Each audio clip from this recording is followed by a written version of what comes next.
Hello दोस्तों, स्वागत है आप सबका मेरे YouTube channel Sachin education hub पर। तो दोस्तों जल्दी से हम बात करते हैं आज फॉरेन एक्सचेंज मैनेजमेंट। कल आपका एग्ज़ाम है, आई नो वेरी वेल, लेकिन आपका अकेले का एग्ज़ाम है, कईयों का पोर्टफोलियो का है, कईयों का कुछ और यूनिवर्सिटीज़ के बेसिस पे वो नोट्स मांगते हैं। तो हमारे लिए बहुत मुश्किल हो जाता है एक ही दिन में सभी को मैनेज करना। तो मैं मोस्ट प्रोबेबली आज पहली बात ही बता देता हूँ कि मैं आज डीपली अंडरस्टैंड नहीं करवाऊँगा आपको कि इस सब्जेक्ट में क्या है।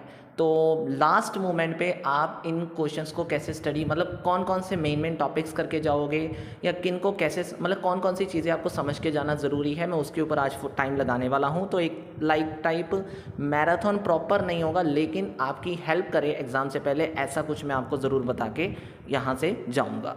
तो क्या क्या कर सकते हो आप, किस चीज़ पे ज़्यादा फोकस कर सकते हो, किन किन क्वेश्चंस को आप देख सकते हो, तो वो भी बता दूंगा साथ में। और स्पेशली आपको जो इम्पॉर्टेंट होगा क्वेश्चन वो समझाना भी है, मैंने आज याद रखनी है। ठीक है, चलिए तो शुरू कर लेते हैं। लेकिन उससे पहले मैं आपको बता देता हूँ, जिन लोगों ने भी मतलब जिन बच्चों ने भी ये सोचना है कि भाई हमारे 5 के 5 निकल जाएं, तो मैं उनको ज़रूर प्रेफर करूँगा कि वो एक बार मेरी बुक को ज़रूर देख के चले जाएं, ताकि उसमें से बहुत सारे क्वेश्चंस आपको, मतलब मैक्सिमम क्वेश्चन मेरे वैसे बुक में से हमेशा 5-6 आपको मिल जाते हैं, तो आपको 5 करने होते हैं मैक्सिममली। तो आपको उससे ज़्यादा क्या चाहिए। और अगर आप नोट्स देख के जा रहे हो तो मैक्सिममली बच्चे 3 क्वेश्चंस तो आपको दिखने को मिलेंगे, 4th 1 भी वो कराएंगे।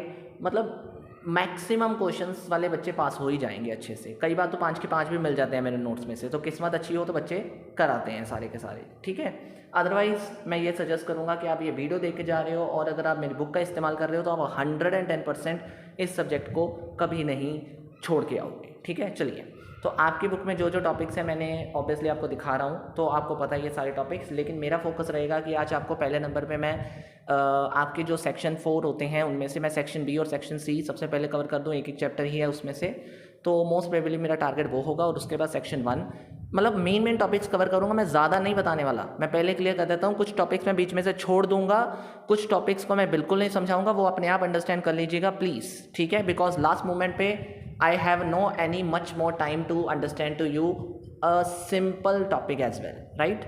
तो चलिए अब हम सबसे पहले फॉरेन एक्सचेंज की इंट्रोडक्शन, जो आपका चैप्टर नहीं है, तो मैं भी इसके ऊपर ज़्यादा टाइम अब नहीं लगाने वाला। लेकिन बेसिक आपको इस क्वेश्चन का ज़रूर समझ होना चाहिए कि भाई आप जब फॉरेन एक्सचेंज मैनेजमेंट को पढ़ रहे हो तो इसको फॉरेक्स मार्केट भी नाम से जाना जाता है। तो इसमें मेन फंक्शंस कौन से हैं या इसका मेन रोल क्या है, तो बहुत सिंपली अगर आप बात करते हो सबसे पहले फॉरेन एक्सचेंज की, तो जब एक कंट्री की करेंसी दूसरी कंट्री की करेंसी से एक्सचेंज होती है तो जिस रेट पे वो एक्सचेंज होती है वो एक फॉरेन एक्सचेंज रेट होता है।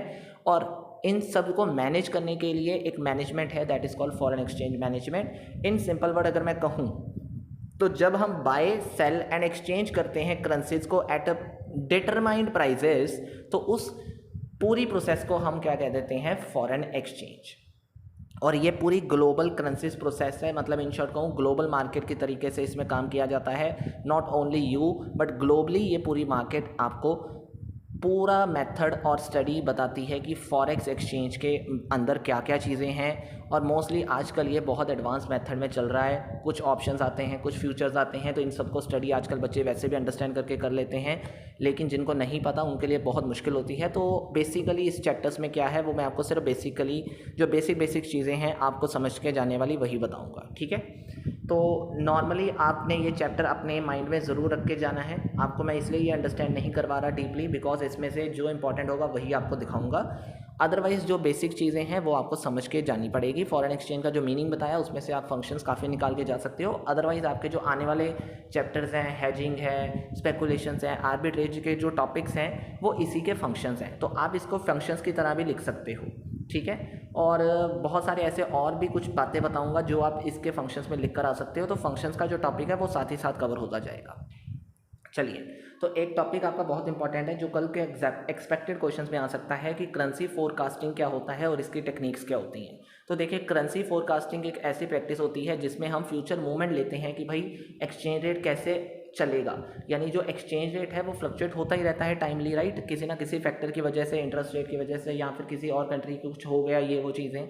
तो वहाँ पे आपकी करेंसी फोरकास्टिंग का कंसेप्ट आता है कि भाई उसको कैसे हम एग्जामिन करें कि जो हम चाहते हैं वैसे ही वो चीज़ ऊपर नीचे जाएगी। तो उसकी फोरकास्टिंग की जाती है। उस प्रोसेस को हम कहते हैं करेंसी फोरकास्टिंग। यानी डिफरेंट डिफरेंट ट्रेंड्स को एनालिसिस किया जाता है कि भाई एक्सचेंज रेट ऊपर जाएगा, नीचे जाएगा, किधर जाएगा। बहुत सारे फैक्टर्स हैं जैसे कि इकोनॉमिक इंडिकेटर्स होते हैं, पॉलिटिकल इवेंट्स होते हैं, जिनकी वजह से फ्लक्चुएशंस होती हैं और उनको ही अंडरस्टैंड करके हम क्या करते हैं, करेंसी फोरकास्टिंग करते हैं। तो इन शॉर्ट कहूँ, एक ऐसी प्रैक्टिस जिसमें हम फ्यूचर मूवमेंट्स को प्रिडिक्ट करते हैं कि भाई एक्सचेंज रेट में क्या फ्लक्चुएशंस आने वाली हैं, उस प्रोसेस को हम करेंसी फोरकास्टिंग के नाम से जानते हैं। और इसमें मेनली जो मेन आपकी टेक्निक्स हैं उसके ऊपर आपको फोकस करके जाना है। दो तरह के एनालिसिस आप पूरे फॉरेन करेंसी की एक्सपेक्टेशंस में पढ़ के जाते हो। पहला है फंडामेंटल एनालिसिस और दूसरा है आपका टेक्निकल एनालिसिस। और ये पूरी स्टडी आपकी नेशनल स्टॉक एक्सचेंज के अंदर आपको स्टडी करवाई जाती है। तो पहले नंबर पे आता है फंडामेंटल, जिसमें आप मैक्रो इकोनॉमिक्स मतलब एक नेशनल लेवल पे देखते हो कि हमारे कौन कौन से फैक्टर्स हैं जो इस एक्सचेंज रेट को इफेक्ट करते हैं, और उसके बेसिस पे आपने इसमें स्टडी करनी है। इकोनॉमिक इंडिकेटर्स मतलब जैसे कि कंज्यूमर प्राइस इंडेक्स हो गया, जीडीपी ग्रोथ हो गया, अनएम्प्लॉयमेंट, मतलब इकोनॉमिकली आपकी इंडियन इकॉनमी या आपकी इकॉनमी या किसी भी कंट्री की इकॉनमी को इफेक्ट करने वाले जो जो मेन फैक्टर्स हैं, उनको स्टडी करने के बाद आप ये डिसाइड कर सकते हो कि भाई किस तरफ ट्रेंड जा सकता है, राइट। उसके बाद है central bank policies. Central bank एक मेन रोल निभाता है एक्सचेंज रेट के अंदर, उसमें ज़्यादा फ्लक्चुएशन होने के चांसेस होते हैं। तो इसीलिए जब वो पॉलिसीज कुछ भी बनाता है तो उसको अंडरस्टैंड अगर आप कर लोगे अच्छे से, तो मोस्ट प्रोबेबली जो उस चीज़ को अंडरस्टैंड करके जाता है तो उसको ये चीज़ काफ़ी हद तक हेल्प करती है कि इकोनॉमिक ट्रेंड क्या कह रहा है और कैसे इसने फ्लक्चुएट करना है और आने वाले टाइम पीरियड में कैसा ट्रेंड बन सकता है। तो मोस्ट प्रोबेबली अगर आपको कहो तो सेंट्रल बैंक की पॉलिसीज भी करेंसी फोरकास्ट से क्लोजली लिंक करती हैं, क्योंकि इसका जो इंटरेस्ट रेट है वो काफ़ी हद तक जब फ्लक्चुएट होता है तो इंटरेस्ट रेट पे इफेक्ट डालता है। इसके अलावा आप दो तीन और फैक्टर्स कर सकते हो, जैसे कि पॉलिटिकल और ज्योग्राफिकल फैक्टर्स। इन सबको आपको नॉलेज है क्या होते हैं, यानी गवर्नमेंट के जो फैक्टर्स हैं वो भी कहीं हद तक एक्सचेंज रेट को काफ़ी इफेक्ट करते हैं, और स्पेशली फिक्स एक्सचेंज रेट को, राइट। टेक्निकल एनालिसिस की बात करें तो ये काफ़ी हद तक वो बच्चे जानते हैं जो इस कोर्स में कर रहे हैं, ज़्यादातर कर चुके हैं या इस डील में करते हैं, जैसे कि चार्ट्स की प्रिपरेशन, मतलब चार्ट्स बनाए जाते हैं। कुछ टेक्निकली एनालिसिस की कुछ कह लो भाषा है इसमें, जिसमें आप बात करोगे कि line chart, bar chart, candlesticks chart, ऐसे कुछ चार्ट्स होते हैं जिनकी अंडरस्टैंडिंग अगर आप जानते हो, यानी एक कैंडल जब कितनी बड़ी होती है या कितनी छोटी रह जाती है या मिड में रह जाती है, उसको जब आप अंडरस्टैंड करते हो, उसके पैटर्न्स को आप जब समझ लेते हो, तो फिर आप अच्छे से ट्रेंड को समझ सकते हो कि आने वाला ट्रेंड कैसे बिहेव करेगा।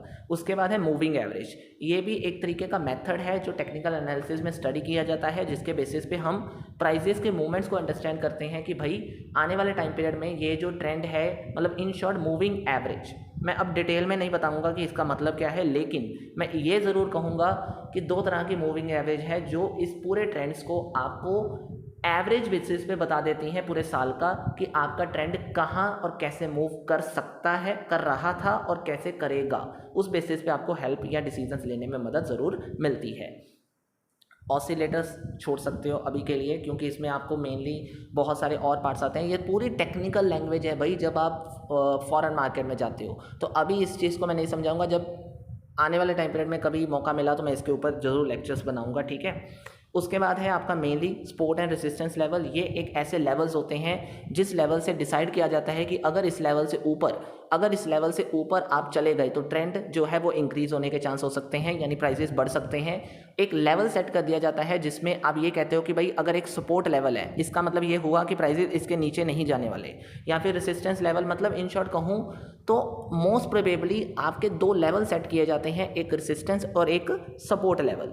जो मेनली टेक्निकल एनालिसिस है वो मतलब जिस सपोर्ट लेवल की बात करता है उसमें प्राइस लेवल्स आप ये एक्सपेक्ट करके चलते हो कि उस समय बाइंग करने का प्रोसेस बहुत ज़्यादा है। मतलब इन शॉर्ट कहूँ, सपोर्ट के टाइम पे आप जब सपोर्ट लेवल होता है तो बाइंग प्रोसेस ज़्यादा होती है एज़ कम्पेयर टू सेलिंग। लेकिन रेजिस्टेंस लेवल पे सेलिंग प्रेशर ज़्यादा होता है, यानी सेल करने वाले ज़्यादा होते हैं ना कि बाई करने वाले। आप इतनी सी चीज़ याद रखो तो ज़्यादा बेटर होगा। उसके बाद आता है वॉल्यूम एनालिसिस। वॉल्यूम एनालिसिस की अगर बात करते हैं तो वॉल्यूम सबसे ज़्यादा इफेक्ट करता है पूरी की पूरी मार्केट को। जितना ज़्यादा वॉल्यूम होगा उतने ज़्यादा चांसेस हैं कि ट्रेंड अप जाने के चांस है। यानी जो चीज़ चल रही है अगर उतना ही ज़्यादा वॉल्यूम आता है तो एक पल के लिए तो वो ऊपर जाएगा, बट उतना ही डाउन आने के उसके मतलब एक पल के लिए ऊपर जाने के बाद इतना एक्सपेक्टेड है कि उसमें डाउनफॉल ज़रूर आ सकता है। लेकिन वॉल्यूम आपके जो ट्रेंड को है वो एक पल के लिए इतना ऊपर लेके जाता है जिसमें से अगर आपके पास कुछ भी है तो आपके पास प्रॉफिटेबल अपॉर्चुनिटी है आर्बिट्रेज और स्पेकुलेशन करने की उस समय, ठीक है। चलिए तो अब इसके कुछ इंपॉर्टेंस है, जितना मैंने स्टडी करवाया उससे आपको जस्ट थोड़ा सा बता देता हूँ कि इंटरनेशनल ट्रेड आप आसानी से कर सकते हो क्योंकि उसके एक्सचेंज रेट पे काफ़ी मूवमेंट होती है, तो आप उसको स्टडी करके इंटरनेशनल ट्रेड में आप इसको काफ़ी इस्तेमाल कर सकते हो। इसकी इंपॉर्टेंस काफ़ी है उसमें। रिस्क मैनेज कर सकते हो, ये आप सबको पता है। फाइनेंशियल मार्केट की अगर मैं बात करूँ तो फाइनेंशियल मार्केट की स्टडी इसमें काफ़ी हद तक हो जाती है। यानी अगर मैं बात करूँ कि हैजिंग आप आसानी से कर सकते हो, स्पेकुलेशंस आप आसानी से कर सकते हो, वो मैंने ऑलरेडी आपको एक पॉइंट डिस्कस कर दिया था ऊपर। सेंट्रल बैंक और मॉनेटरी पॉलिसी को आप अच्छे से समझ सकते हो। ऑब्वियसली कंट्री की जो सेंट्रल बैंक की पॉलिसी और मॉनेटरी पॉलिसी है वो आपकी सप्लाई ऑफ मनी के ऊपर काफ़ी, मतलब वो आपकी मनी की सप्लाई के बारे में बताती है। इसके अलावा आपके फॉरेन करेंसी के ट्रेंड की हेल्प से आप अपनी सेंट्रल बैंक के जो डिसीजंस हैं कि इंटरेस्ट रेट कैसे मूव करेगा, क्योंकि आपने बहुत सारे पैसे डिपॉजिट्स ऐसे लगाए होते हैं जिससे आपको इंटरेस्ट मिलता है और बेनिफिट होता है, वो आप अंडरस्टैंड कर सकते हो कि किस समय आपको ज़्यादा इंटरेस्ट मिलने के चांस बन सकते हैं और किस समय एक्सचेंज रेट फ्लक्चुएट होगा। वो आपको डिसीजंस लेने में मदद करेगा, ट्रेड करने में, और आने वाले जो भी आपने पैसे लगा, मतलब इन शॉर्ट कहूँ कहीं पे इन्वेस्टमेंट करनी है तो वहाँ पे इन्वेस्टमेंट डिसीजंस लेने में मदद करेगा। गवर्नमेंट की पॉलिसी और इकोनॉमिक प्लानिंग में भी बहुत मदद करता है, ये आप सबको अंडरस्टैंडेबल है, इसलिए मैं इसको ज़्यादा टीम नहीं दूंगा। अब इसमें आती हैं कुछ एक्सचेंज रेट की थ्योरीज, उसके ऊपर फोकस कर लेते हैं। तो एक्सचेंज रेट की थ्योरी से पहले आर्बिट्रेज का एक कंसेप्ट है कि मैंने एक मार्केट से खरीदा, मतलब जब मैंने कोई चीज़, मतलब इन शॉर्ट कहूँ मैंने एक मार्केट से, इन्वेस्टर ने एक मार्केट से शेयर्स को खरीद के दूसरे मार्केट में बेच दिया, यानी एट अ टाइम पे आपने एसेट को लोअर प्राइस पे खरीद के सेल कर दिया दूसरी मार्केट में भी, मतलब एक मार्केट से खरीदा और दूसरी मार्केट में उसी समय सस्ते दाम पर खरीद कर महंगे दाम में सेल कर दिया दूसरी मार्केट में, उस प्रोसेस को हम कहते हैं आर्बिट्रेज। उसमें से जो मुनाफा मिलता है वो बनता है आर्बिट्रेज प्रोसेस से, जो हमें प्रॉफिट हुआ है। और इसका एक रिलेशनशिप है लॉ ऑफ वन प्राइस के साथ, जो इंपॉर्टेंट क्वेश्चन बन सकता है कल के एग्जाम के लिए, तो इसे ज़रूर फोकस करके जाइएगा कि लॉ ऑफ वन प्राइस क्या होता है। एक एफिशिएंट मार्केट होती है, मतलब एक एफिशिएंट मार्केट जहाँ पे गुड्स एक सेम प्राइस पे डील करते हैं, यानी इन शॉर्ट कहूँ चाहे करेंसी फ्लक्चुएट कर रही है या नहीं कर रही, जो लॉ ऑफ वन प्राइस कहता है कि भाई आपके जो एसेट्स हैं वो एट अ सेम प्राइस पे ही रह रहे हैं, उसमें से आपकी कोई फ्लक्चुएशंस की मूवमेंट का ज़्यादा इफेक्ट नहीं पड़ेगा। एक ऐसी मार्केट जिसमें जो आइडेंटिकल एसेट्स होती हैं उसका सेम प्राइस होता है, यानी जो मेन आइडेंटिकल इफेक्ट्स वाली एसेट्स होती हैं उसका सेम इफेक्ट रहता है। अगर मैं आपको सिंपल तरीके से बताऊं तो कोई प्राइस का इफेक्ट उसमें नहीं पड़ता, एक्सचेंज रेट की वजह से कोई चेंजेबल नई चीज़ें नहीं होती, ट्रांजैक्शन कॉस्ट उसमें ज़रूर कंसीडर की जाती है, लेकिन उसमें से जो प्राइसेस की जो ज़्यादा फ्लक्चुएशंस होती रहती हैं उसका कोई इम्पैक्ट यहाँ पे नहीं पड़ता। तो कुल मिला के आपको मेन चीज़ें इसी में याद रखनी है कि लॉ ऑफ वन प्राइस और आर्बिट्रेज का मतलब क्या है कि अगर आर्बिट्रेज करते हो तो आप इस सोच में करते हो कि भाई एक मार्केट में प्राइसेस इतने कम है और दूसरी में ज़्यादा है तो आप उससे बेनिफिट ले लोगे, लेकिन लॉ ऑफ वन प्राइस कहता है कि अगर सेम प्राइसेस के बेसिस पे identical goods and same assets चल रही हैं, प्राइसेस का कोई ज़्यादा इफेक्ट नहीं पड़ रहा, तो वहाँ पर आर्बिट्रेज कैसे की जाए उस चीज़ से रिलेशनशिप जोड़कर आपको ये चीज़ें बातें बताई गई हैं। तो कुल मिला के इसमें ये चीज़ कहने की कोशिश की गई है कि इन दोनों में काफ़ी एग्जैक्ट रिलेशनशिप क्रिएट होता है, लेकिन अगर वन प्राइस आता है तो आर्बिट्रेज की उतनी ही प्रोसेस मुश्किल हो जाती है जितनी, अगर मैं बात करूं, एक कंडीशन जो आपको एक इम्पॉसिबल सिचुएशन में डाल दे कि भाई अब कैसे एलिमिनेट करना है इस चीज़ को। ठीक है, तो कुल मिला के एक क्रूशियल रोल होता है आर्बिट्रेजर्स का इसमें, क्योंकि वो क्या करते हैं जब आर्बिट्रेज ज़्यादा करते हैं तो लॉ ऑफ वन प्राइस आने के पूरे चांस बन जाते हैं उस केस में, क्योंकि जब मार्केट्स का बहुत ज़्यादा फ्लक्चुएशन इस केस में निकलता है तो आर्बिट्रेज उसमें से फ़ायदा उठाते हैं और लॉ ऑफ वन प्राइस को इस्टेब्लिश कर देते हैं, जिसमें क्या होता है बाद में सारी एसेट सेम कंडीशन में आ जाती हैं और जिस आर्बिट्रेज में फ़ायदा लिया होता है उसको तो फ़ायदा रह जाता है, लेकिन बाकी लोगों को सेम एसेट्स की वजह पर नो प्रॉफिट नो लॉस कह लोगे, लेकिन प्रॉफिट भी नहीं होता, ये सबसे बड़ा नुकसान उसके लिए बन जाता है। तो इन प्राइस डिफरेंसेस को कैसे एलिमिनेट करना है ये आर्बिट्रेज एक्टिविटीज़ के ज़रिए आपको समझना पड़ेगा, लेकिन उसके अलावा आपको अगर मैं बात करूं मेन कंडीशंस क्या होती हैं इसमें आपको क्या समझ के चलना है कि प्राइस डिस्पैरिटीज़ बहुत आ जाती हैं अगर आप इस कंडीशन में आते हो, यानी जब भी ये सिचुएशन एलिमिनेट होती है तो उसके बाद जो प्राइजेस की डिस्पैरिटीज़ है, मतलब डिफरेंशिएशंस है, वो बहुत ज़्यादा आपको फेस करने को मिलेंगी इस केस के अंदर। लॉ ऑफ वन प्राइस कहता है कि भाई कोई इंडिविजुअल बायर या सेलर उसके पास पावर नहीं होती कि वो प्राइजेस को इन्फ्लुएंस करे किसी भी वे में। कोई ट्रांजैक्शन कॉस्ट इसमें नहीं होती, हमने ऊपर पढ़ा था, तो कोई ट्रांजैक्शन कॉस्ट इसमें कंसीडर नहीं की जाती। सॉरी फॉर दैट अगर मैंने उसमें थोड़ा सा ये कह दिया कि ट्रांजैक्शन कॉस्ट भी उसमें ले ली जाती है, अदरवाइज ट्रांजैक्शन कॉस्ट इसमें नहीं ली जाती। ट्रांजैक्शन कॉस्ट का इसका एग्जम्पशन जो है वो ये कहता है कि भाई इसमें ट्रांजैक्शन कॉस्ट का कोई इफेक्ट नहीं पड़ता। बैरियर टू ट्रेड, कोई बैरियर ट्रेड का नहीं होता, यानी इन शॉर्ट कहूँ जब सेम प्राइजेस हैं तो आपको कोई ट्रेड बैरियर नहीं दिखेगा, सेम प्राइजेस के ऊपर भी कोई मतलब इन शॉर्ट कहूँ flow of goods free flow में हो जाएगा, यानी फ्री फ्लो के गुड्स आपको इधर उधर देखने को मिलेंगे।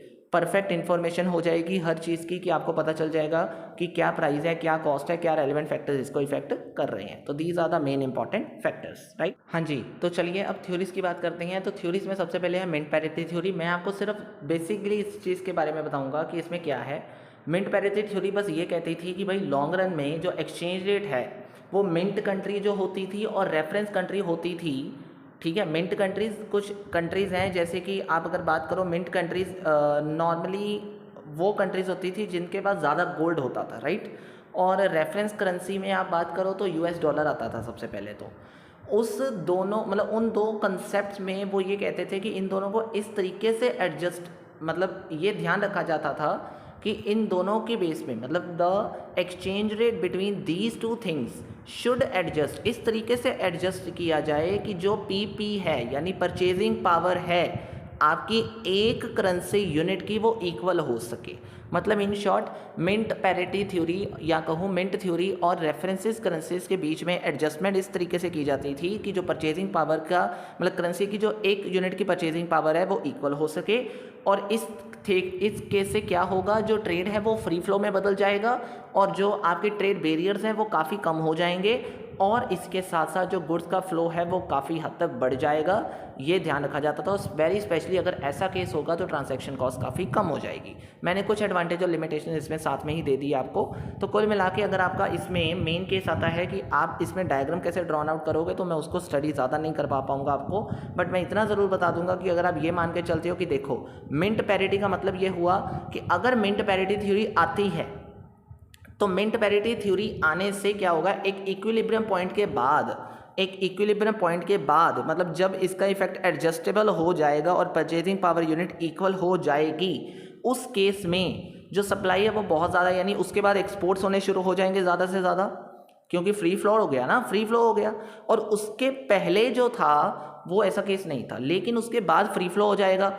लेकिन अगर उसका उल्टा इफेक्ट पड़ा, यानी मिंट पैरिटी से अगर हम नीचे की बात करें, यानी इन शॉर्ट फ्री फ्लो नहीं है या किसी केस में ऐसा नहीं है कि भाई ट्रांजैक्शन कॉस्ट बहुत ज़्यादा है, तो वहाँ पे जो आपकी इंपोर्ट है वो ज़्यादा माने जाएंगे as compared to export, because वहाँ पे आप फ्री फ्लो नहीं है इतना या ट्रांजैक्शन कॉस्ट ज़्यादा है तो हम एक्सपोर्ट नहीं कर पाएंगे, राइट। तो ये लिमिटेशंस और एक साथ में आप कवर कर लेना प्लीज़, क्योंकि आपको मेरा मेन मुद्दा है कि भाई आपकी जो मेन चीज़ें हैं वो आपको अंडरस्टैंडेबल करवाऊँ।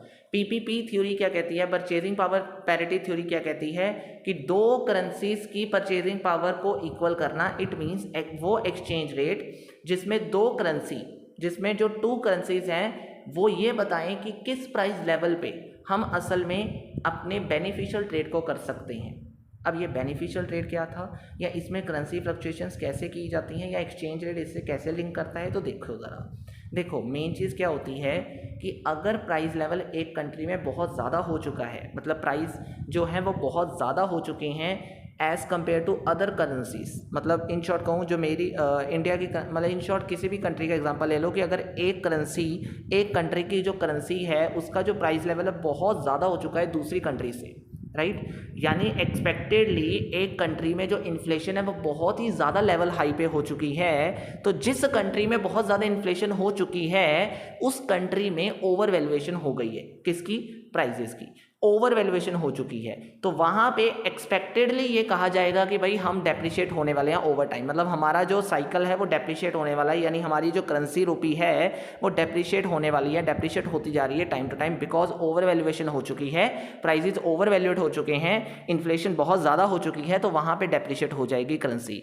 इसका वाइस वर्सा कर दीजिए तो वहाँ ऐसा केस जहाँ पे इन्फ्लेशन का इफेक्ट नहीं पड़ा, यानी ऐसे प्राइस लेवल जहाँ पे एक कंट्री की वैल्यू जो कम हो चुकी है, यानी इन्फ्लेशन के बजाय डिफ्लेशन हो रही है, तो वहाँ पे उसका उल्टा इफेक्ट पड़ेगा, यानी वहाँ पे वो कंट्री अंडर वैल्यूएशन के बेस पे जाएगी और उसकी वैल्यू जो करेंसी की वैल्यूएशन है वो एप्रिशिएट होती जाएगी। और इसमें दो कंसेप्ट आते हैं पीपी थ्योरी में, एब्सोल्यूट परचेजिंग पावर और रिलेटिव परचेजिंग पावर। एब्सोल्यूट में बात की जाती है कि भाई एक सिंपल सी चीज़ $1 कितने का है, कितने में, ये वो चीज़ें वो आप सबको पता है। लेकिन अगर मैं रिलेटिव की बात करूँ तो वहाँ पे इम्पैक्ट बताया जाता है कि इसका कितना पड़ेगा, यानी सजेस्ट किया जाता है कि अगर दो कंट्रीज़ के बीच में प्राइस लेवल का ये इफेक्ट पड़ा है, मतलब एक तरीके से मैं बात करूँ रिलेटिव में हम बात करते हैं कि वेरिएशंस कितनी हुई हैं, इन्फ्लेशन रेट की वेरिएशंस कितनी हुई हैं, वो इसमें अंडरस्टैंड किया जाता है। बस आपको इतना समझ के जाना है, ठीक है।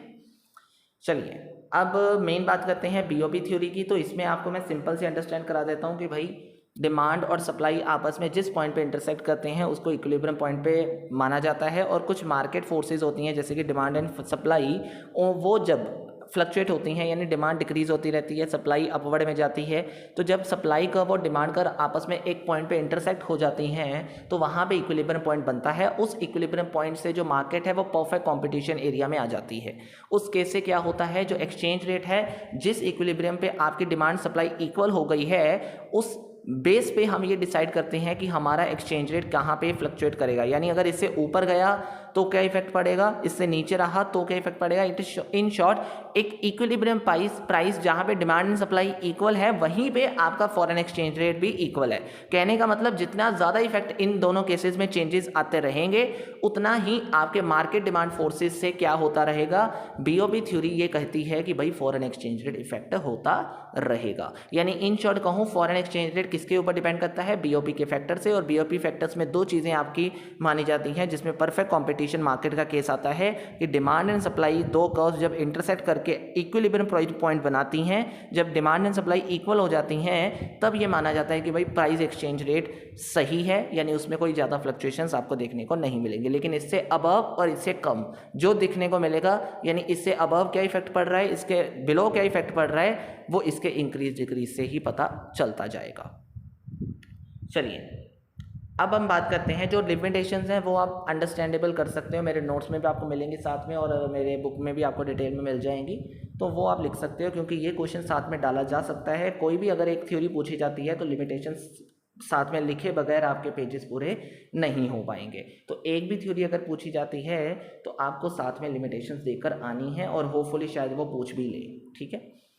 चलिए एसेट मार्केट अप्रोच थ्योरी क्या है, इसमें दो चीज़ें हैं, एसेट मॉनेटरी अप्रोच और पोर्टफोलियो बैलेंस अप्रोच। इन दोनों में मेनली डिफरेंस बताता हूं कि इन दोनों का मेन फोकस जो था एसेट मॉनेटरी नाम से क्लियर है कि भाई मॉनेटरी फैक्टर्स के ऊपर है कि जितने भी मॉनेटरी फैक्टर जैसे कि मनी सप्लाई और इंटरेस्ट रेट है उनकी वजह से जो आपका जो एक्सचेंज रेट है जब इफेक्ट होता है तो उस केस में हम बात करते हैं कि वो कंसेप्ट था एसेट मॉनेटरी अप्रोच का। लेकिन जब हम बात करते हैं कि भाई पोर्टफोलियो बैलेंस की तो वहाँ पे फाइनेंशियल एसेट्स के जितने भी फैक्टर्स हैं, मतलब इन शॉर्ट कहूँ कि एक इन्वेस्टमेंट बेसिस पे जितने फैक्टर्स अफेक्ट करते हैं, जितने इन्वेस्टमेंट को फैक्टर्स अफेक्ट करते हैं, आपके पोर्टफोलियो को जितने फैक्टर्स अफेक्ट करते हैं, वो सभी फैक्टर्स की वजह से जितना एक्सचेंज रेट में इफेक्ट पड़ा है वो सारे आप किस में स्टडी करते हो, पोर्टफोलियो बैलेंस अप्रोच में। यानी इसका मेन फोकस होता है आपको उन फैक्टर्स के बारे में स्टडी करवाना जिसके बेस पे आपका एक्सचेंज रेट चेंज हुआ है या हो रहा है।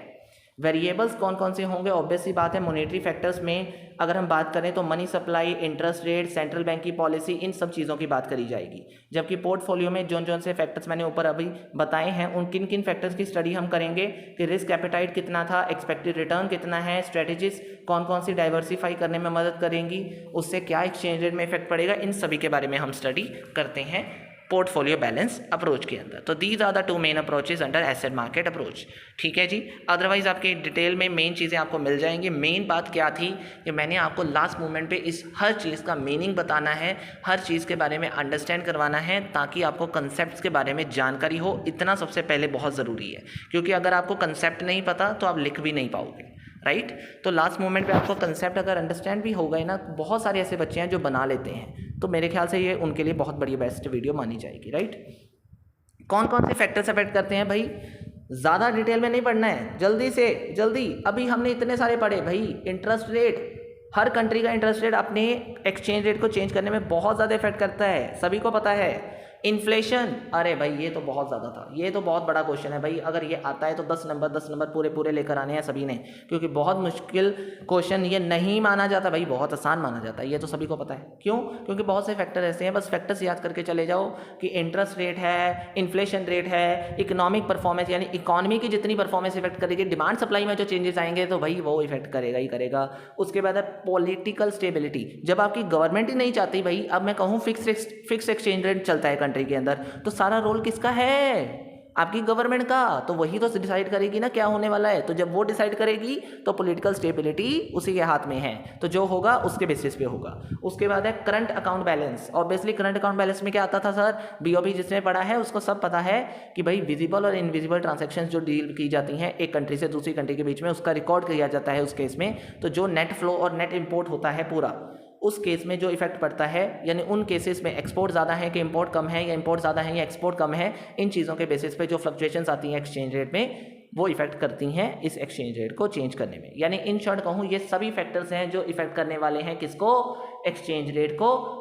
आपके एक करेंसी से दूसरी करेंसी में जब चेंज होता है ना, मतलब इन शॉर्ट को आप देखोगे कि $1 आज 82 रुपीज़ के आसपास है, तो कुल मिलाकर अगर मैं बात करूँ US डॉलर के आसपास है, तो वहाँ पे वो 82 कैसे पहुँचा, या कल 83 हो गया है, या कल 83 हो जाएगा, या कल 81 था, ऐसा क्यों होता है? तो भाई ऐसा इसलिए होता है क्योंकि ये सारे फैक्टर्स कहीं ना कहीं तरीके से उसको इफेक्ट करते हैं। गवर्नमेंट ने डेट ले लिया ज़्यादा, हमारी कंट्री पे बोझ आ गया, भाई हमारी कंट्री पे बोझ आया तो एक्सचेंज रेट डेप्रिशिएट होने वाला है, ये बात याद रखना, सीधी सी बात है, राइट। तो इन चीज़ों के बारे में आपको समझ के जाना है, बहुत अच्छे से ये क्वेश्चन कर जाना, बहुत चांसेस है इस क्वेश्चन के इस बार आने के, तो ज़्यादा मत सोचना, इस चीज़ को कर लेना। अब हम बात करते हैं, तो भाई अगला हमारा है फिक्स्ड, फ्लेक्सिबल और मैनेज। मैं इसमें सिर्फ मीनिंग बताऊंगा, बाकी आप सबको अच्छे से अंडरस्टैंडेबल है ये चीज़ें। फिक्स एक्सचेंज रेट भाई गवर्नमेंट ने जो डिसाइड किया होता है। फ्लेक्सिबल मतलब जो मार्केट फोर्सेस से इफेक्ट किया जाता है। अच्छा सर, मार्केट फोर्सेस से, यस।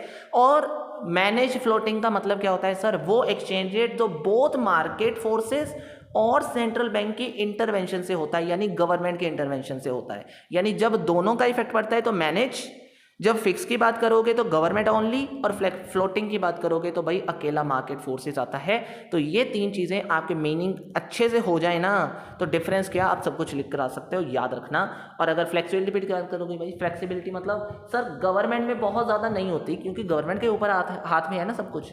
अच्छा, फ्लोटिंग में मार्केट फोर्सेस आज नहीं तो कल चेंज होते रहते हैं, तो फ्लेक्सिबिलिटी इतनी ज़्यादा है कि बात ही खत्म। लेकिन मीडियम फ्लेक्सिबिलिटी किस में हो जाएगी सर? मैनेज में, क्योंकि उसमें गवर्नमेंट तो है ही लेकिन साथ में मार्केट फोर्सेस भी हैं। तो फ्लेक्सिबिलिटी कभी कभार ज़्यादा मिल सकती है, कभी कभार बिल्कुल ही नहीं मिलेगी, क्योंकि उसमें दोनों का रिलेशन आता है। और इंटरवेंशन आपको सभी में पता है कि भाई गवर्नमेंट के इंटरवेंशन किस में है? फिक्स में। गवर्नमेंट की इंटरवेंशन फ्लोटिंग में नहीं होती, और मैनेज में गवर्नमेंट की इंटरवेंशन कभी कभार होती है। बस इतना सा लिख कर आना है, इसमें क्या लिखना है और ज़्यादा कुछ भी नहीं, बस हो गया।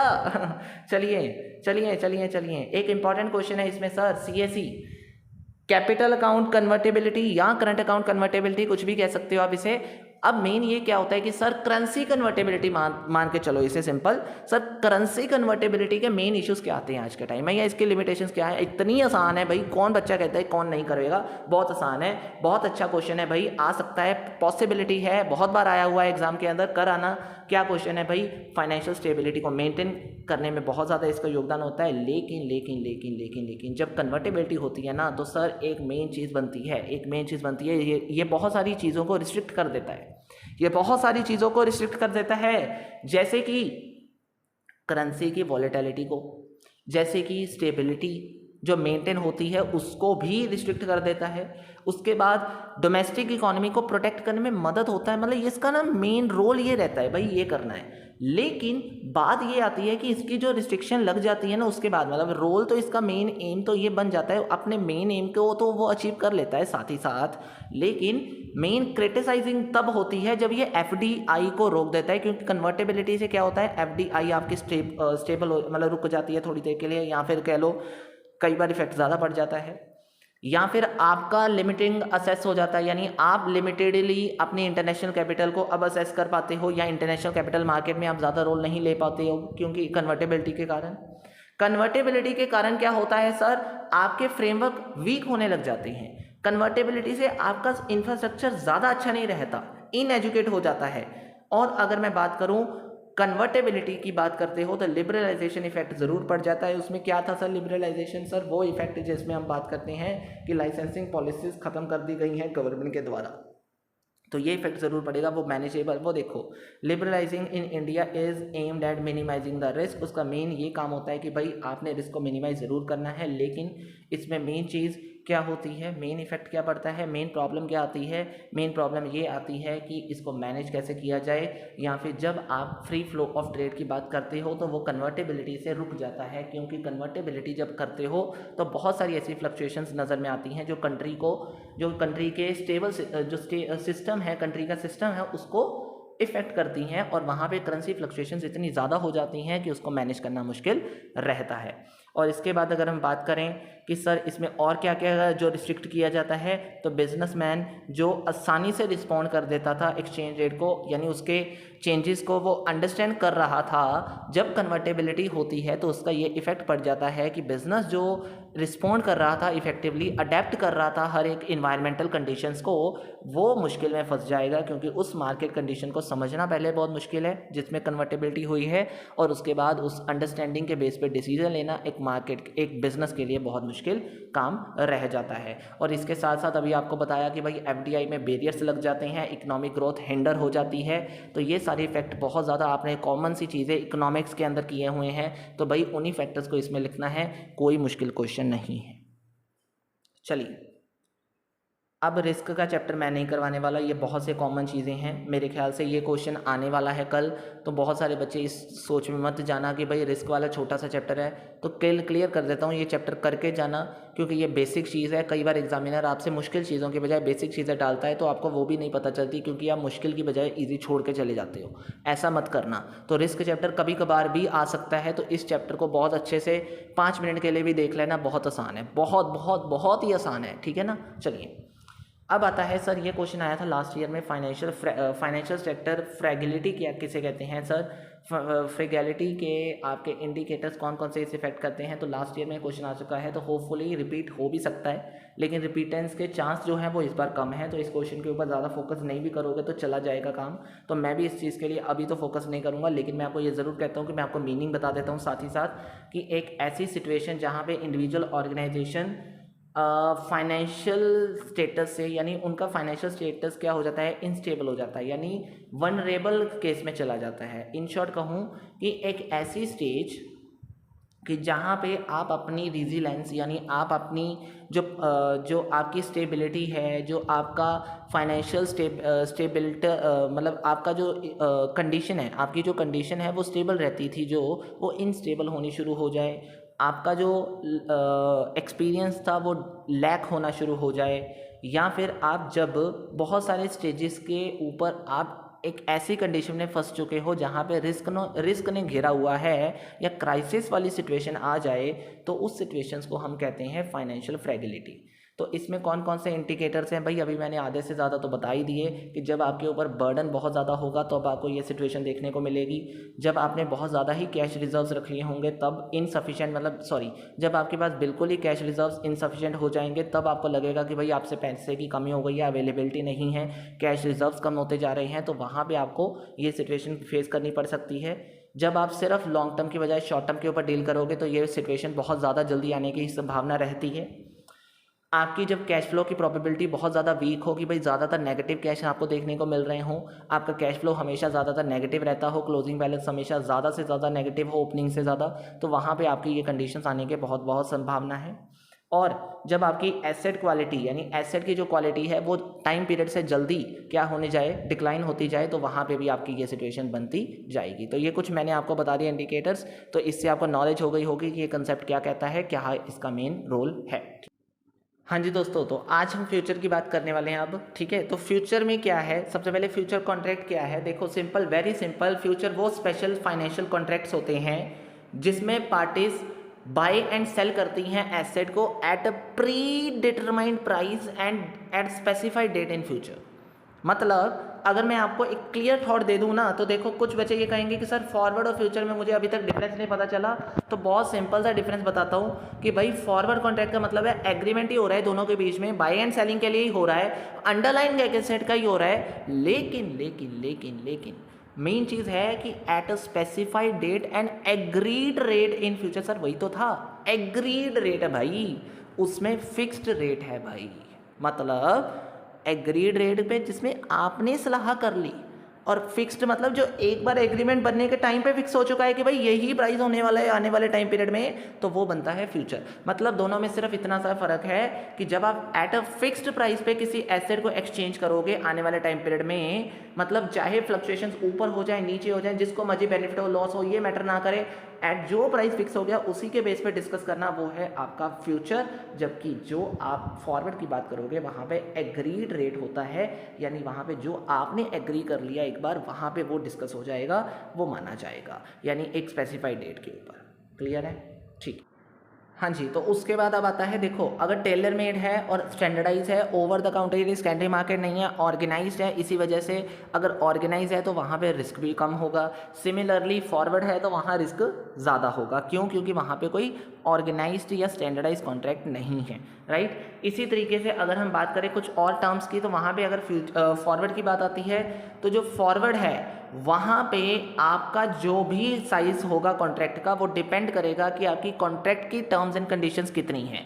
जबकि फ्यूचर में ऐसा कुछ नहीं होता, वहाँ पे सब फिक्स करा जाता है, प्राइस भी फिक्स किया जाता है, और साथ ही साथ कॉन्ट्रैक्ट का साइज़ क्या होगा वो भी फिक्स किया जाता है। ये 4-5 पॉइंट मैंने बताए हैं आपको, क्योंकि बहुत इंपॉर्टेंट है ये चीज़ें, अगर आप ये समझ के जाते हो तो।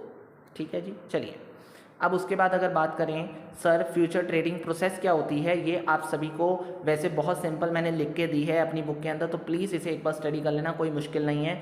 जस्ट वंस अगेन देख लीजिए, रिसर्च एनालिसिस करिए, ट्रेडिंग अकाउंट को ओपन करना है, उसके बाद आपने ट्रेडिंग स्ट्रेटजी के बारे में बताना है, ऑर्डर प्लेस करना है, मार्जिन और इनिशियल मार्जिन आपने सेटअप करना है, यानी जो मैंने अभी ऊपर आपको बताया, ठीक है। मॉनिटर करना है अपनी पोजीशन को, और साथ ही साथ क्लोज करके प्रॉफिट आपका निकलेगा। ये मैंने जस्ट एक सिंपल लाइन में आपको इसलिए बताया क्योंकि एट अ लास्ट मोमेंट पे आपको कहानी याद आने वाली है, बस सिंपल, ठीक है। और आपने इसे पढ़ना क्यों ज़्यादा फोकस इस बार, वैसे देखो अगर रिपीट होगा क्वेश्चन तो ये आ सकता है, अदरवाइज़ ये लास्ट ईयर में आया था, तो कुल मिला के चांसेस इस बार कुछ और क्वेश्चन आने के बन जाते हैं। लेकिन अगर मैं कहूँ फ्यूचर में से 2 क्वेश्चन निकलने वाले हैं, तो आपके लिए खतरा है भाई, ठीक है ना।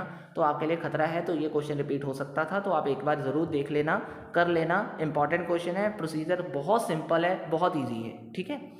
अगर मैं बात करूं सर फ्यूचर का यूज़ कहाँ होता है, तो सर वो हैजिंग, आर्बिट्रेज और स्पेकुलेशन 3 चीज़ों में यूज़ कर लिया जाता है। तीनों में कैसे होता है सर, मैं एक ही तीनों का डिफरेंस आप सबको बता चुका हूँ। हैजिंग बता देता हूँ, हैजिंग एक मार्केटिंग स्ट्रेटेजी होती है जिसमें मैं अपने लॉसेस को सेट ऑफ कैसे करूँगा, ऑफसेट कैसे करूँगा, उसके बारे में जो स्ट्रेटेजी प्रिपेयर करता हूँ, उस स्ट्रेटेजी को हम एक हैजिंग का नाम दे देते हैं। तो कुल मिला के अगर मैं बात करूं कि आर्बिट्रेज कैसे किया जाता है फ्यूचर में, तो सर अगर मैं बात करूं कि अगर मेरे फ्यूचर कॉन्ट्रैक्ट का मतलब जो स्टॉक इंडेक्स फ्यूचर है मेरा, अगर उसका प्राइस ज़्यादा है किससे, अंडरलाइंग इंडेक्स से, यानी जो ऑलरेडी इंडेक्स इस टाइम पे है, और अगर मेरे फ्यूचर का इंडेक्स ज़्यादा है, उसका प्राइस ज़्यादा है, तो मैं क्या करूँगा कि ऑब्वियसली यार एक एज अ आर्बिट्रेजर मैं सेल कर दूंगा अपने ओवर प्राइस्ड फ्यूचर कॉन्ट्रैक्ट को और अंडरलाइंग स्टॉक इंडेक्स को साइमल्टेनियसली। ये भी समझ लो, मतलब क्या है, मैं दोनों को साइमल्टेनियसली हैंडल करूंगा, ठीक है। सॉरी फॉर दैट, मैं वो वर्ड बाय का अगर मैं नहीं बोल पाया तो मैं आपको बता देता हूँ। सेल करना है फ्यूचर कॉन्ट्रैक्ट को और बाय करना है आपने अंडरलाइंग स्टॉक को। तो ये आपको मैंने आर्बिट्रेज का मीनिंग भी बताया था। तो आर्बिट्रेज कैसे करते हैं, साइमल्टेनियसली सेल कर लिया, क्योंकि ओवर प्राइस अगर मेरे पास है किसका, फ्यूचर प्राइस इंडेक्स का, और अंडरलाइंग स्टॉक मेरे कम है, तो ऑफकोर्स मैं क्या करूँगा, जहाँ पे मेरा प्राइस ज़्यादा है, ठीक है ना, उसको ओवर वैल्यूड को मैं क्या कर दूंगा, सेल कर दूंगा, क्योंकि मुझे बेनिफिट हो जाए। जहाँ पे कम प्राइसेज है वहाँ से मैं खरीद लूँगा क्योंकि मुझे बेनिफिट हो जाए, राइट। तो ये चीज़ें होती हैं आर्बिट्रेज, और इस तरीके से हम यूज़ कर लेते हैं आर्बिट्रेज में फ्यूचर का। हैजिंग भी आपको ऑलरेडी बता दिया हुआ है, ठीक है। अब हैजिंग के क्या टाइप्स हैं, इसमें ज़्यादा फोकस मत करना अभी। स्पेकुलेशन आप सबको आइडिया है क्या होता है, सट्टेबाजी का नाम आपने सबने सुना है। ये प्राइस मूवमेंट से, मतलब जो प्राइस मिनिमम प्राइस मूवमेंट्स होती हैं उससे फ़ायदा कैसे लिया जाता है उसके बारे में है। आप सिंपल सी ये बात कर लो कि फॉर एन एग्जांपल एक स्पेकुलेटर है जो ये बिलीव करता है कि भाई क्रूड ऑयल के प्राइस आने वाले टाइम पीरियड में ज़्यादा बढ़ने वाले हैं, तो वो क्या करेगा, जब ज़्यादा बढ़ने वाले हैं वो अभी खरीद लेगा, क्योंकि जब आने वाले टाइम पीरियड में प्राइसेस बढ़ जाएंगे तो वो उसे सेल कर देगा। This is called speculation. Very very very very simple, right. चलिए सर, एक आता है question very important, future pricing क्या होता है। ठीक है, फ्यूचर प्राइसिंग क्या होता है, मैं उसके ऊपर पहले फोकस करने वाला हूँ क्योंकि वो क्वेश्चन ज़्यादा इंपॉर्टेंट है कल के लिए। तो सर फ्यूचर प्राइसिंग क्या होता है, कॉस्ट ऑफ कैरी मॉडल और एक्सपेक्टेशन अप्रोच, ये क्वेश्चन बहुत बार आता है तो करके जाना प्लीज़, क्योंकि इन दोनों क्वेश्चन की अप्रोचेस बहुत इंपॉर्टेंट है। फ्यूचर प्राइसिंग इन दो चीज़ों के ऊपर डिपेंड करता है। तो ये सबसे पहली अप्रोच है भाई, कॉस्ट ऑफ कैरी मॉडल। इसका मतलब है नो आर्बिट्रेज प्रिंसिपल, मतलब आर्बिट्रेज का कोई कंसेप्ट नहीं होगा। जितनी देर आप एक एसेट को अपने पास होल्ड करके रखोगे, एक इन्वेस्टर अपने पास उस एसेट को होल्ड करके रखेगा, उस केस को हम कहेंगे कि भाई वो फैक्टर जो जितनी देर होल्ड करके रखेगा एसेट, उतने टाइम पीरियड के बेसिस पे हम अपने किसको डिसाइड करेंगे, जब हम फ्यूचर प्राइजेस को डिसाइड करेंगे तो वो बनती है कॉस्ट ऑफ कैरी मॉडल की थ्योरी। और इसमें तीन चीज़ें होती हैं, या तो सपोर्ट प्राइस जो एट अ टाइम जो चल रहा है, ठीक है, दूसरा कॉस्ट ऑफ कैरी मतलब कितने में, मतलब कितना खर्चा है आपका जो उस एसेट को होल्ड करने में लग रहा है, और फिर है कन्वीनियंस यील्ड, कितना बेनिफिट आपने ड्राइव करा उस एसेट को अपने पास रखने से। इन तीनों चीज़ों से आपका फ्यूचर प्राइस डिसाइड होता है। और वो कैसे होता है सर, सपोर्ट प्राइजेस में प्लस करना है किसको, कॉस्ट ऑफ कैरी को, और लेस करना है आपने कन्वीनियंस यील्ड को। तो ये बन जाएगा आपका फ्यूचर प्राइस। और एक्सपेक्टेशन अप्रोच क्या होता है सर, एक्सपेक्टेशन मतलब एक्सपेक्ट क्या करेंगे कि हमारा फ्यूचर प्राइस क्या होने वाला है, यानी आप जब डिमांड एंड सप्लाई के बेसिस पे ये डिसाइड करोगे कि भाई मेरा प्राइस कब ऊपर नीचे होने वाला है, फ्यूचर मतलब इन शॉर्ट मेरा फ्यूचर का प्राइस क्या होगा, वो मेरी demand and market forces decide करेंगे। तो उस चीज़ को हम एक्सपेक्टेशन अप्रोच के अंदर डील करते हैं। यानी इसमें जो भी हमारा एक्सपेक्टेशन है वो मार्केट डिसाइड करेगी, जो भी मार्केट में डायनामिक्स आती रहेंगी, जो फोर्सेस ऊपर नीचे होते रहेंगे, उन बेसिस पे जो फ्लक्चुएशंस बनकर आएंगी एट अ सेटलमेंट डेट पे, और मार्केट का रेट बताएंगी, एक्सचेंज रेट बताएंगी। तो जो एक्सचेंज रेट उस समय होगा वही हमारा फ्यूचर प्राइसिंग डिसाइड करेगा। ठीक है, तो ये हैं दो मेन मॉडल्स जो आपको समझने थे, और ये क्वेश्चन आने की बहुत बहुत संभावना है, तो प्लीज़ इसे अच्छे से कर लीजिएगा। मैं बता रहा हूँ कि फ्यूचर में अगर मैं बात करूँ तो एक बार आप सबसे पहले फोकस करिएगा कि फ्यूचर क्या है और फ्यूचर के फीचर्स क्या हैं, फ्यूचर में क्या होता है, इन चीज़ों के ऊपर। ठीक है, तो मैंने नॉर्मली अगर मैं बात करूँ तो इसमें आपको कुछ इम्पॉर्टेंट टर्मिनोलॉजीज हैं जिसके बारे में आपको थोड़ा सा समझ के जाना है। जैसे कि कॉन्ट्रैक्ट साइज़, वो तो नॉर्मल सी बात है, कितनी क्वांटिटी की बात की जा रही है वो कॉन्ट्रैक्ट साइज़ में आ जाएगा। एक्सपायरी डेट मतलब जिस डेट को आपका कॉन्ट्रैक्ट एक्सपायर होने वाला है। लॉन्ग एंड शॉर्ट पोजीशन, अक्सर फ्यूचर में बात की जाती है कि जब हम लॉन्ग करेंगे इसका मतलब हम बाई करने वाले हैं, और जब मतलब हम लॉन्ग पोजीशन पे हैं इसका मतलब हम बाई कर रहे हैं, जबकि शॉर्ट पोजीशन का मतलब है हम सेल कर रहे हैं। जबकि मार्जिन की क्या बात होती है कि जब भी हम फ्यूचर कॉन्ट्रैक्ट को करते हैं तो उससे पहले कुछ इनिशियल डिपॉजिट आपके एक्सचेंज रेट को सही मतलब आपके रिस्क को कवर करने के लिए कुछ डिपॉजिट रख लिया जाता है। Initial deposit as a security बन जाता है वो चीज़ जो होती है वो मार्जिन होती है, यानी इनिशियल डिपॉजिट जो आप फ्यूचर कॉन्ट्रैक्ट को एंटर होने से पहले आपको, यानी एक्सचेंज करने से पहले, आपके फ्यूचर पोजीशन को ओपन करने से पहले आपको चाहिए होता है, वो बनता है मार्जिन।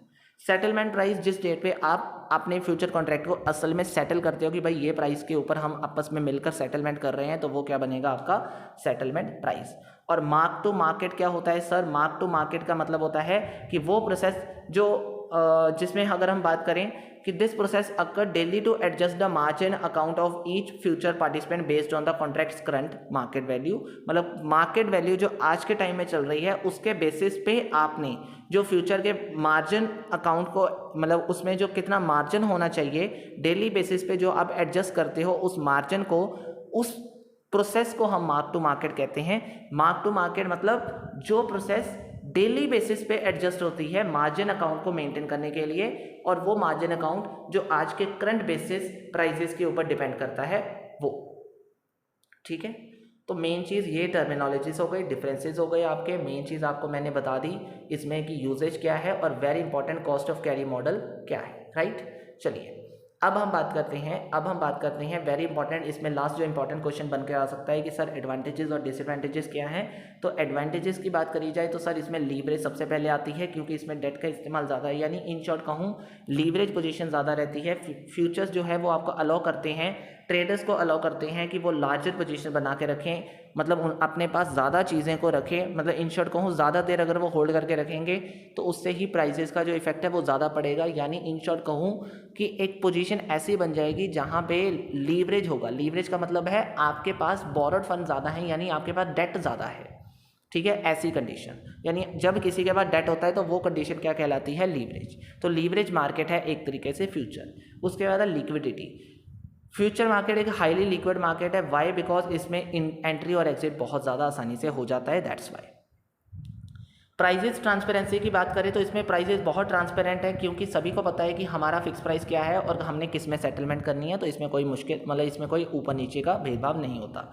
हैजिंग भी एक ट्रिक है जो इसमें इस्तेमाल करी जाती है कि रिस्क को कैसे, मतलब इसके रिस्क को कैसे, मतलब एक तरीके से प्राइस मूवमेंट से कैसे बचा जाए, मतलब अपर नीचे जो हो रही हैं उससे बचकर आप एक स्टेबल प्राइजेस के ऊपर बेनिफिट कैसे ले पाओ, उसको हम हैजिंग कहते हैं। वो है एक hedging strategy, risk management strategy होती है, तो वो इस फ्यूचर में काफ़ी काम आती है। उसके बाद डाइवर्सिफिकेशन करने में फ्यूचर बहुत मदद करता है। बहुत सारी एसेट क्लास जो होती हैं इसमें उसका एक्सपोजर हमें बताता है कि क्या बनेगा, मतलब एसेट्स कब, उसका एक्सपोजर क्या है, उसका रिस्क क्या है एसेट क्लासेस का। उन एसेट क्लासेस के एक्सपोजर्स को अंडरस्टैंड करके, उसके रिस्क को पता करके हम अपने पोर्टफोलियो को एडजस्ट कर सकते हैं, प्लस डाइवर्सिफाई कर सकते हैं इस केस में। तो ये आपका बेनिफिट आपके सामने बनकर आया।